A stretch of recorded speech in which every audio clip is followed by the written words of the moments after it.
उज्जवल Bharat news crime special report पर आप सभी का नमस्कार। उज्जवल भारत न्यूज के क्राइम बुलेटिन में सभी का स्वागत है। नरोडा पुलिस ने 2 साल से फरार आरोपी को गिरफ्तार किया है, जो आरोपी के पिता को बीएलओ के नाम से फोन करके ठगी कर रहा था।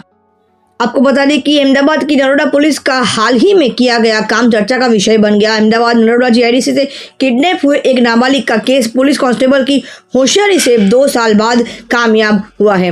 मिली जानकारी के अनुसार नरोडा पुलिस स्टेशन की कांस्टेबल परेश भाई की होशियारी, जिन्होंने आरोपी के पिता को बीएलओ बताकर इलेक्शन में नाम अपडेट करने के लिए जानकारी मांगी, उनका फोन नंबर लिया और लोकेशन के आधार पर आरोपी को हिरासत में लेने में एक बड़ी कामयाबी हासिल की। विशेष crime bulletin bureau report Vikram भाई झाला जी के साथ साइबर क्राइम ब्रांच से भी एक बड़ी खबर आ रही है। अहमदाबाद के साइबर क्राइम ने इंटरनेशनल रैकेट का पर्दाफाश किया। एक को गिरफ्तार कर लिया गया। अहमदाबाद साइबर क्राइम में 47.50 लाख रुपए की धोखाधड़ी की शिकायत दर्ज की गई थी, जिसमें शिकायतकर्ता को शेयर और आईपीओ में हाई परफॉर्मेंस दिलाने का लालच दिया गया और अलग अलग बैंक अकाउंट में 50.50 लाख रुपए ट्रांसफर किए, जिसके बाद आरोपी ने 3 लाख रुपए लौटा दिए और बिना कोई प्रॉफिट दिए 43.50 लाख रुपए साइबर ठग किया गया। अहमदाबाद साइबर टेक्निकल एनालिसिस के आधार पर आरोपी उस्मान खान जोरावर खान बलूच, जिनकी उम्र 27 वर्ष, गांव बूढ़ा सीहोर भावनगर का रहने वाला है, को भावनगर से गिरफ्तार किया गया है। पूछताछ में पता चला है कि उसने 11 बैंक अकाउंट का इस्तेमाल किया है और आंगणिया के जरिए 1.5 करोड़ रुपए की रकम हासिल की है। पता चला है कि उसने स्क्रैप बिजनेस के लिए दुबई की 2 ट्रिप की है। फिलहाल यह पता लगाने के लिए जांच चल रही है कि उसका दुबई कनेक्शन किसके साथ है।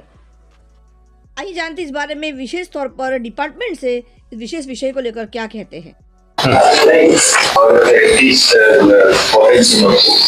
Cyber crime police station Ahmedabad पे हमने एक एफआईआर रजिस्टर की थी, जिसमें विक्टिम के साथ IPO stock market investment scheme में इन्वेस्ट करने के बहाने पे टोटल 47.5 लाख का फ्रॉड हुआ था। इसकी इनिशियल इन्वेस्टिगेशन में पाया था कि जो भी व्हाट्सएप ग्रुप और नंबर यूज हुए थे वो नंबर कंबोडिया में थे और ये पूरी जो एक मॉडस ऑपरेंडी है ये Cambodia based Chinese cyber crime gang है, उनकी है। तो इनकी आगे की तफ्तीश में हमारे पीए बरवाड़िया और हमारे पीए एसजी वाकिला ने पूरा टेक्निकल एनालिसिस करके मनी ट्रेल फॉलो करी थी और उसमें मनी ट्रेल फॉलो करते हुए ये जो अक्यूज है अर्शमान बलोच, उसकी हमने अरेस्ट करी है। जो अर्शमान बलोच है वो एक कंस्ट्रक्शन का बिजनेस करता है और जो भावनगर का डिस्ट्रिक्ट विंग है एनएसयूआई का, उसमें प्रेसिडेंट है और कांग्रेस में अभी कोई प्रमुख पद की जिला यूथ विंग की प्रमुख पद की दावेदारी कर रहा है। ये जो अक्यूज है वो ऐसे काफी अलग अलग एजेंटों के मार्फत ऐसे डमी अकाउंट खोल के फ्रॉड का पैसा उसमें से कलेक्ट करके अब तक ये तपास में आया है कि उसने ऐसे टोटल 11 अकाउंट एक एजेंट के मार्फत एक्वायर किए हैं और जिसके अगेंस्ट में अलग अलग 6 स्टेट में टोटल 27 कंप्लेन है और उसके लिए उसने 1.5 करोड़ रुपए आंकड़े के मार्फत एक्वायर किए हैं। हम आगे की ये तफ्तीश कर रहे हैं कि दुबई में वो किसके साथ कनेक्टेड था, जिसके थ्रू ये रैकेट चला रहा था और उसके और कितने एजेंट है जो उनको अकाउंट या सिम कार्ड प्रोवाइड कर रहे हैं, उनकी हम इन्वेस्टिगेशन आगे कर रहे हैं। सर, कितने बैंक अकाउंट सामने आए और कितनी राशि धंधुका के एक व्यक्ति जो एनएसयूआई का मेंबर है, उनके थ्रू उसने अभी तक 11 अकाउंट यूज किए हैं, जिसके अगेंस्ट में 27 कंप्लेन है। हमने सभी बैंक अकाउंट के स्टेटमेंट मंगवाए हैं, तो राशि कितनी आई है उसकी हम आपको आगे जानकारी देंगे।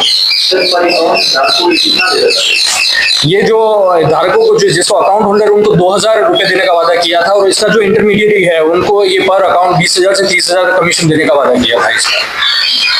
एक और बड़ी खबर, अहमदाबाद जिले के बावड़ा में म्यूजिक बजानों को लेकर जानलेवा हत्या। अहमदाबाद जिले के बावड़ा में एक चौंकाने वाली घटना सामने आई है, जहां देर रात तेज आवाज में म्यूजिक बजाने जैसी मामूली बात पर हुई लड़ाई ने खूनी रूप ले लिया है और एक व्यक्ति की हत्या कर दी गई है। बावड़ा की श्याम पार्क सोसाइटी में रहने वाले 2 पड़ोसियों के बीच हुई मामूली लड़ाई ने एक गंभीर अपराध का रूप ले लिया। देर रात आरोपी सुरेश ठक्कर तेज आवाज में म्यूजिक बजा रहा था। आइए आगे की जानकारी डिपार्टमेंट से लेते हैं। બાવડા પોલીસ સ્ટેશન ખાતે ગત રોજ દાખલ થયેલ હત્યાના બનાવ અંગે વિગતે જોતા બાવડા પોલીસ સ્ટેશન વિસ્તારમાં બાવડા ખાતે શ્યામ કોમ્પ્લેક્સ ખાતે ભાડુઆત તરીકે રહેતા રવિન્દ્રભાઈને તેમના પાડોશી એટલે કે આ ગુનાના આરોપી સંજયભાઈ ઠક્કરનાઓ દ્વારા પોતે મોટેથી મ્યુઝિક વગાડે છે તે બાબતની રજૂઆત કરેલ, તેમજ સંજયભાઈ નાઓએ રવિન્દ્રભાઈના ઘર માલિક એટલે કે જે ભોગ બનનાર પ્રદીપસિંહ ચૌહાણ નાઓને ફોન કરી અને આ અંગે કમ્પ્લેન કરી હતી.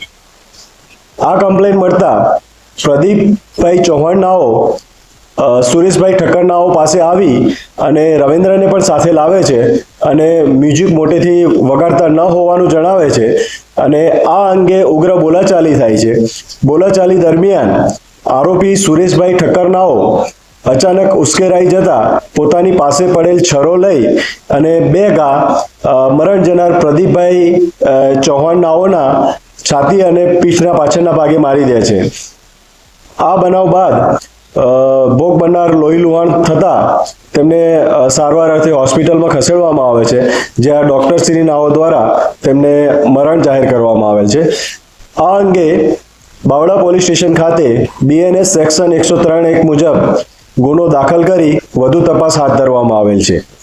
આ ગુનાના આરોપી સુરેશભાઈ ઠક્કર નાઓને બાવળા પોલીસ સ્ટેશન દ્વારા ગણતરીના કલાકોમાં અટક કરી વધુ પૂછપરછ હાથ ધરવામાં આવેલ છે. સુરેશ ઠક્કરનો કોઈ ગુનાહિત ઇતિહાસ અને કેટલા ટાઈમથી આ ભાડુઆ ત્યાં રહેતો હતો? સુરેશ ઠક્કર બી ભાડુઆત હતો કે શું? સુરેશભાઈ ઠક્કરનાઓ પાસેની જ ઓરડીમાં રહેતા હતા. તેઓ પોતાનું જ ઓરડી છે અને સુરેશભાઈ ઠક્કરનાઓના હાલ પરિવારમાં તેઓ એકલા જ રહે છે. તેમના પત્ની અને બાળક જે છે એ પાછલા 1 વર્ષથી રીસામણે ગયેલ છે. સુરેશભાઈ ઠક્કરનાઓના ગુનાહિત ઇતિહાસ જોતા તેમના ઉપર દારૂ પીવા વગેરેના ગુના અગાઉ નોંધાયેલા છે. કામ ધંધો શું કરે છે? સુરેશભાઈ ઠક્કરનાઓ હાલ તો કોઈ કામ ધંધો નહીં, પરંતુ આ રીતે ભાડાની આવકો અને એ રીતે પોતાનું જીવન ગુજારે છે. મૃતકનું શું બેકગ્રાઉન્ડ છે? એ ક્યાં રહે છે અને આ ઝઘડો અગાઉ ચાલતું હતું કે અચાનક જ ઝઘડો થવાના? મૃતક જે છે પ્રદીપસિંહ પ્રભાતસિંહ ચૌહાણ નાઓ મૂળ બાવળા તાલુકાના ચિયાડા ગામના છે અને તે અને તેમના ભાઈ એગ્રીકલ્ચરનો બિઝનેસ કરે છે અને બાવળામાં તેમની દુકાન છે. આ ઉપરાંત તેઓ આ જે ઓરડી જે છે તેઓ પોતાની માલિકી ધરાવતા અને તેઓ ભાડેથી રવિન્દ્રભાઈ નાઓને આ ઓરડી આપેલી હતી. એટલે અને તેમની ઉંમર 36 વર્ષ છે અને તેમના ભાડુઆત નો પક્ષ લેવા જતા આ અંગે સુરેશભાઈ ઠક્કર નાઓ સાથે અમને બોલાચાલી થયેલ છે. આ અગાઉ આ પ્રકારની કોઈ બનાવ કે કોઈ અરજી આવેલ નથી. મ્યુઝિક લાઉડ હતું એટલે શું ત્યાં બર્થડે પાર્ટી હતી, કોઈ મેરેજ હતું, શું હતું તેના કારણે લાઉડ મ્યુઝિક? આ જે ભાડુઆત જે છે રવિન્દ્રભાઈ એ પોતે ત્યાં નીચે દુકાનો છે ત્યાં કામ ધંધો કરે છે અને પોતે ત્યાં ઉપરના ભાગે ઓરડી આવેલી છે તે ઓરડીમાં રહેતા હતા. તો ત્યાં કોઈ એવી કોઈ પાર્ટી કે કોઈ સેલિબ્રેશન નહોતું, માત્ર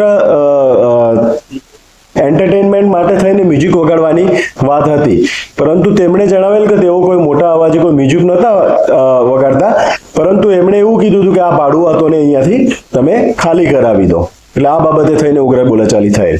Thanks for watching UP News. Like and comment and don't forget to subscribe for latest updates.